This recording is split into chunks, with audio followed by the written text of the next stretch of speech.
Champions ট্রফিতে ভালোবাসার মানুষকে সঙ্গে নিতে পারছে না রোহিত কোহলিরা। 20 তারিখ বাংলাদেশের বিপক্ষে ভারতের প্রথম ম্যাচ। 15 ফেব্রুয়ারি দুবাইয়ের ফ্লাইট ধরবে ম্যান ইন ব্লুরা। তবে তাদের সাথে যেতে পারবেন না পরিবারের কেউই। চ্যাম্পিয়ন্স ট্রফিতে প্রথমবারের মতো কার্যকর হচ্ছে বিসিসিআই এর এই নতুন ভ্রমণ নীতি। বিসিসিআই এর নতুন এই নিয়ম অনুযায়ী ন্যূনতম ৪৫ দিনের সফরে পরিবারের সঙ্গে সর্বোচ্চ 2 সপ্তাহ সময় কাটাতে পারবেন ভারতের খেলোয়াড়রা। করাচিতে চ্যাম্পিয়ন্স ট্রফি 19 ফেব্রুয়ারি শুরু হয়ে শেষ হবে 9 মার্চের ফাইনালে। অর্থাৎ 3 সপ্তাহের এই ট্যুরে কোহলিরা সঙ্গে পাচ্ছেন না তাদের জীবনসঙ্গীদের। এমনকি ভারত ফাইনাল খেলবে এই বিবেচনা রেখেও পরিবারকে পাশে থাকতে দেবে না বিসিসিআই।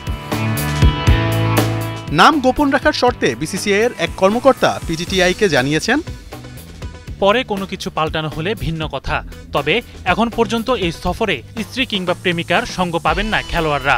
সিনিয়র খেলোয়াড়দের একজন এ বিষয়ে খোঁজ নিয়েছিলেন, তাকে বলা হয়েছে ভ্রমণনীতির সিদ্ধান্ত মেনে চলা হবে।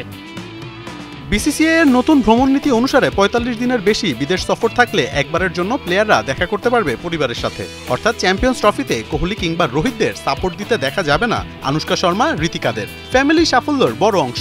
তাদের পাশে না পেয়ে কেমন পারফর্ম করে কোহলিরা সেটা তাহলে দেখা যাক এবারে। মোহাম্মদ আদনান, ৭১।